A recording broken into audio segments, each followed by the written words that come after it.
মুস্তাফিজকে স্মরণ করল চেন্নাই। জাতীয় দলের খেলা থাকায় বেশ কিছুদিন আগেই ইন্ডিয়ান প্রিমিয়ার লিগ ছেড়েছেন মুস্তাফিজুর রহমান। আইপিএল ছাড়লেন মুস্তাফিজের দল চেন্নাই সুপার কিংস তাকে মনে রেখেছে। আসন্ন টি-20 বিশ্বকাপের জন্য এই বাংলাদেশি পেসারকে শুভকামনা জানিয়েছে চেন্নাই। যোগাযোগের মাধ্যমে মুস্তাফিজের একটি ছবি পোস্ট করেছে চেন্নাই ফ্র্যাঞ্চাইজির, সেখানে ক্যাপশনে লিখেছেন তোমাকে শুভকামনা ফিজ। গত 2 মে আইপিএল ছেড়ে দেশে ফিরেছেন মুস্তাফিজ। চেন্নাইয়ের হয়ে অভিষেক আসর খেলতে নেমে দারুণ ফর্মে ছিলেন ফ্রিজ।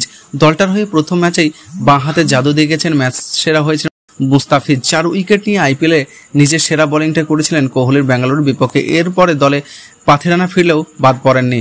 ফিজ দলের আস্থার প্রতিদান রেখেছে দারুণভাবে। 9 ম্যাচে 14 উইকেট নিয়ে আইপিএল ছাড়ার সময় যৌথভাবে সর্বোচ্চ উইকেট শিকারের আসনটা ধরে রেখেছিলেন।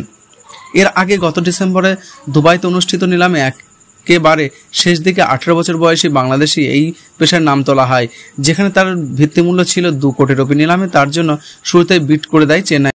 আর কোনো দল আগ্রহ না দেখানো এই ভিত্তিতেই বাংলাদেশি পেসারকে পেয়ে যায় ধোনির দল।